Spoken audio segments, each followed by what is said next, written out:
안녕하세요. 저는 2022년 1월 영성여자고등학교를 졸업할 예정인 서울대 화학부 2학번 오예림입니다. 저는 지역균형 선발 전형으로 서울대 화학부에 입학했습니다. 우선 화학은 분자의 구조나 성질 등을 다루는 기초과학입니다.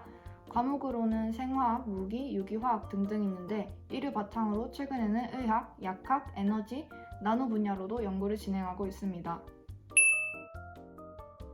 대학과 학과마다 조금씩 차이는 있지만 주요 과목으로는 1.2 중반, 예체능 포함 전 과목으로는 1.2 후반이었습니다. 저는 총 59권을 읽었습니다. 1학년 때는 폭넓게 읽었고 1학년 겨울방학부터 2학년 초반까지는 제 진로를 좀 더 명확하게 설정을 하고 그에 맞는 책들을 코로나 덕분에 많이 읽을 수 있었습니다. 사실 몇 권을 읽었냐는 중요하지 않다고 생각합니다. 또한 이제 2학년이 되는 학생들부터는 생기부의 독서 활동에 포함되지 않는 것으로 알고 있습니다. 하지만 어떤 것을 학습하고 그에 대한 지식을 확장할 수 있는 가장 기본적인 매체는 바로 책이라고 생각합니다. 그래서 어떠한 책을 참고해서 자료조사를 하였다, 보고서를 작성했다와 같이 새 책에 대신 녹여내는 것을 정말 추천드립니다. 저는 사실 환경정화와 같은 교내 봉사만 했었고 교회 봉사는 거의 없었습니다. 코로나 상황이었음을 감안하더라도 그 와중에도 봉사를 꾸준히 했던 친구들이 있기 때문에 저 또한 제가 평가에서 부정적으로 보이지는 않을까 걱정하기도 했습니다. 하지만 그 점을 보완하기 위해서 저는 3년 동안 반장으로서 학생의 행사에 참여를 했고 멘토-멘티 프로그램이라는 반고유 활동을 기획해서 하기도 했습니다. 그래서 혹시나 자신이 봉사활동을 거의 하지 못했다 하더라도 충분히 교내에서의 활동으로 채울 수 있기 때문에 너무 걱정하지 않아도 될 것 같습니다. 사실 2학년 때까지는 한 달 전부터 내신 중심으로 공부를 하고 남은 기간에는 간단한 기출문제집 정도만 풀었습니다. 이제 3학년 때부터 내신과 수능을 병행하는 것이 힘들었는데 저는 개인적으로 멀티플레이를 하게 되면은 내신과 수능 그 둘 다 흐지부지 되는 것 같아서 시험 기간에는 오직 내신에만 집중하도록 노력했습니다. 그래서 3학년 1학기에는 시험 3주 전부터 거의 내신만 풀었고 2학기는 그래도 반영되지 않을 가능성이 조금 높기 때문에 1주 전부터 내신만 풀었습니다. 너무 기간이 짧다 싶을 수도 있는데 2학기는 대부분의 친구들이 내신보다는 수능에 집중을 하고 있기 때문에 조금만 해도 충분히 좋은 성적을 거둘 수 있습니다. 그래서 평소 성적이 잘 나오지 않았던 친구들이나 내가 2학기 성적이 좀 필요할 것 같다 하는 친구들에게는 오히려 좋은 찬스라고 생각을 합니다. 저의 내신 공부 팁은 크게 4가지가 있습니다. 먼저 첫 번째는 우선 내신은 선생님 수업을 잘 듣고 무조건 질문을 많이 하는 것이 좋다고 생각합니다. 질문은 물론 모르는 것을 여쭤보려는 목적이지만 만약 선생님께 질문을 드렸을 때 굉장히 구체적으로 설명을 해주신다 하면 시험에 나올 가능성이 높다고 생각을 하고 공부를 했습니다. 약간 얍삽한 방법일 수 있지만 제가 내신 공부를 하면서 가장 헷갈렸던 점은 이런 것까지 진짜 봐야 되나? 라는 점이었습니다. 물론 다 볼 수 있다면 정말 좋겠지만 저는 이런 질문들을 하면서 어느 정도의 깊이로 공부를 해야 하는지 감이 좀 잡혔던 것 같습니다. 두 번째 팁은 저는 어느 과목이든 간에 얇은 노트 하나씩을 정해서 교과서나 프린트 내용을 거의 그대로 적는 수준이더라도 제 손으로 필기하는 방식을 사용했습니다. 사실 필기를 하면서 거의 30%의 공부는 이루어지는 것 같습니다. 또한 여기서 중요한 점은 교과서, 프린트 이렇게 따로 흩어져 있는 내용들을 하나로 종합해서 적으면서 단권화를 한다는 것입니다. 이렇게 과목별로 필기를 해두면 시험 기간에도 무겁게 교과서를 다 들고 갈 필요 없이 마지막에는 제 필기 노트 하나만 있으면 되기 때문에 굉장히 편리했습니다.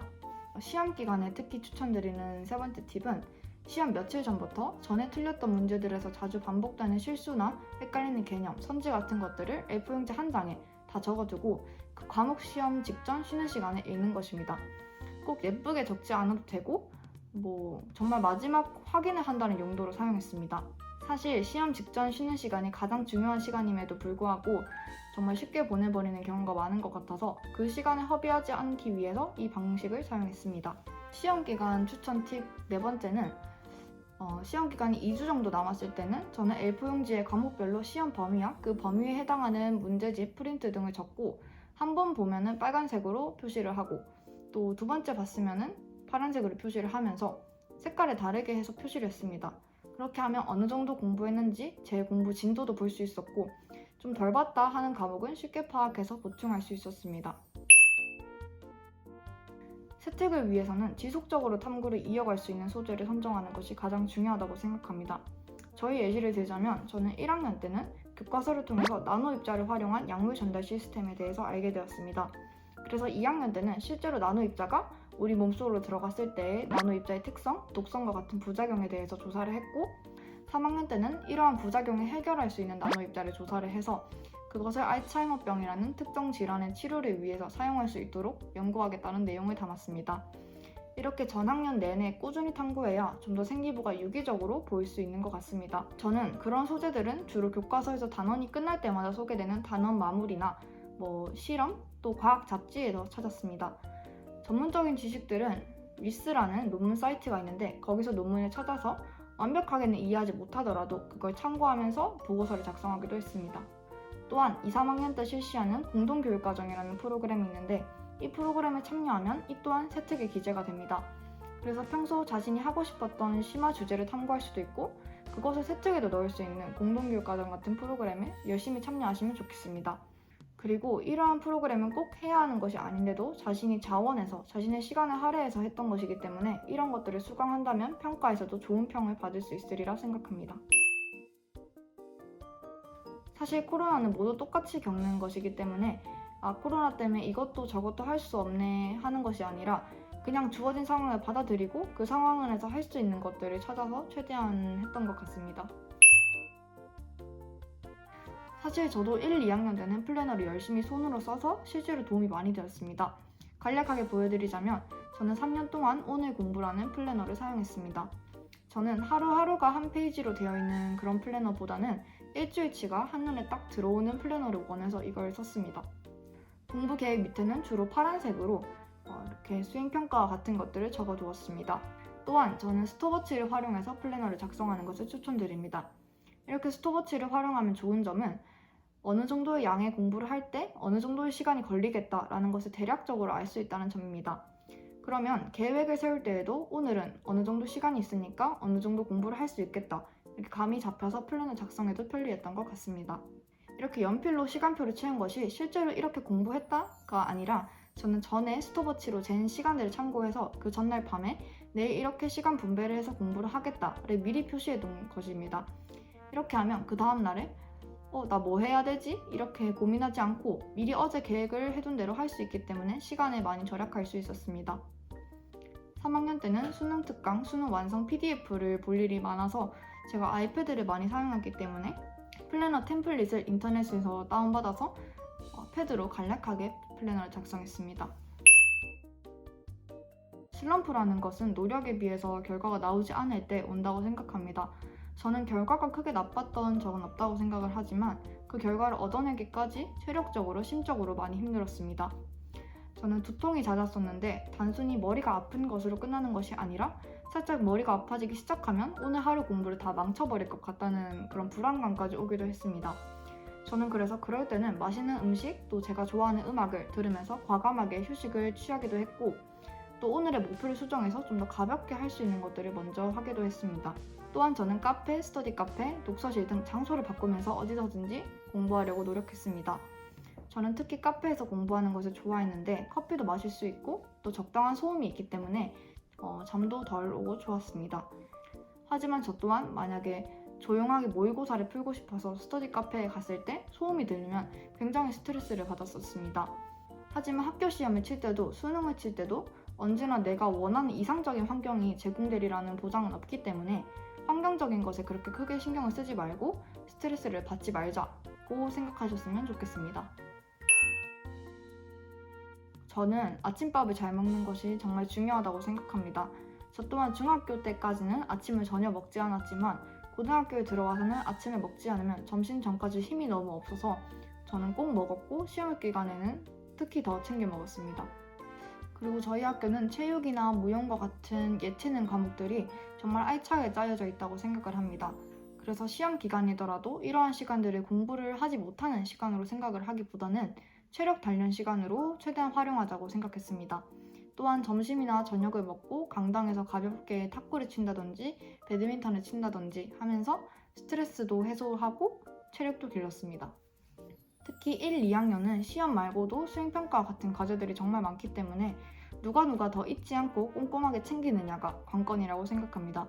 그래서 특히 더 플래너 사용을 추천드립니다. 무엇보다 고3에게는 하루 루틴이 정말 중요하다고 생각합니다. 사실 수시를 준비하는 학생들에게는 아직은 와닿지 않겠지만 원서를 내는 9월부터 수능 전까지가 가장 해이해지기가 쉬운 시기라고 생각합니다. 비슷한 실력을 가진 친구가 내는 대학을 보고 괜히 신경이 쓰이기도 하고 또 6개를 내고 나면 이미 1개는 간 느낌이 들기도 해서 저도 거의 집중을 하지 못했던 것 같습니다. 그래서 마음을 먹고 원서를 낸 이후부터 수능 전까지 무조건 6시 반까지 학교를 가서 그때부터 1교시 전까지 국어를 풀었고 차례대로 수학, 과학, 순으로 이렇게 수능 시간표대로 몸을 적응시켰습니다. 수능날 아침에 방금 자다 일어나서 국어 지문을 읽는다는 것이 정말 쉽지 않기 때문에 아침부터 머리를 계속 깨우려고 노력을 했고 일찍 일어났기 때문에 저는 12시 전에는 자려고 했습니다. 신입 1학년에게는 1학년 때가 가장 아직 정신을 차리지 못하고 놀기 쉬운 시기라고 생각합니다. 저의 경우에도 생기부를 돌려볼 때 1학년 세특이나 성적 등이 후회가 된 적이 많았습니다. 1학년 때는 공통 과목이기 때문에 남들이 조금 놀더라도 바짝 공부하면 내신을 따기 쉽다고 생각합니다. 그래서 열심히 해두시면 훗날 정말 도움이 되실 거라고 얘기하고 싶습니다. 그리고 2학년 때부터 선택 과목을 정하게 되는데 선택 과목의 경우 인원수가 적기 때문에 특히 등급을 받기가 어렵다고 생각합니다. 그래서 겨울방학 때 자신이 선택하는 과탐이나 사탐 같은 과목들을 미리 개념 문제집으로라도 한번 전범위를 공부하고 가는 것을 추천합니다. 이제 3학년 예비수험생에게는 아직 실감이 나지 않겠지만 내신이 완성된 이후, 즉 2학기부터는 모의고사를 정말 실전처럼 많이 풀어보는 것이 중요합니다. 저는 수능 한 달 전까지는 저만의 문제풀이 방식을 세우려고 노력을 했고 그 이후부터는 굳이 새로운 방식을 시도하지 않고 제 방식대로 매일 모의고사를 풀세트를 풀었습니다. 이렇게 실전 감각을 키우는 것이 정말 중요하다고 말하고 싶습니다. 영성여고 학생 모두에게 하고 싶은 말은 겨울방학 활용이 정말 중요하다는 것입니다. 사실 학기가 시작되게 되면 시험을 치랴 수행을 하랴 하루하루 보내게 되다 보니까 실제로 자신의 실력을 향상시킬 수 있는 기간은 겨울방학과 여름방학, 즉 방학뿐이라고 생각합니다. 그래서 겨울방학 기간에 자신만의 계획을 세워보시고 그에 맞게 꼭 규칙적으로 생활하셨으면 좋겠습니다. 그리고 마지막으로 정말 하고 싶은 말이 있다면 저 또한 모르는 게 있을 때 저희 학교 선배에게 연락하는 게 조금 부끄럽기도 하고 혹시 바쁘신데 연락하는 건 아닐까 해서 잘 하지 못했습니다. 하지만 선배들은 후배들이 연락이 오면 정말 반갑게 자기 일처럼 도와주실 테니까 부끄러워하지 마시고 저희 학교 선배들을 적극적으로 활용해 주셨으면 좋겠습니다. 저희 영상은 여기까지입니다. 여러분의 수험 생활에서 목표를 향해서 자신의 컨디션과 시간을 잘 조절해서 성실하게 한 걸음 한 걸음 나가다 보면 결승선에 도달해 있을 것입니다. 너무 조급해하지 말고 끝날 때까지 끝난 것이 아니기 때문에 스스로를 격려하는 마음으로 열심히 한다면 영성여자고등학교 모든 학생들에게 좋은 결과가 있으리라고 믿습니다. 영성여고 화이팅! 안녕.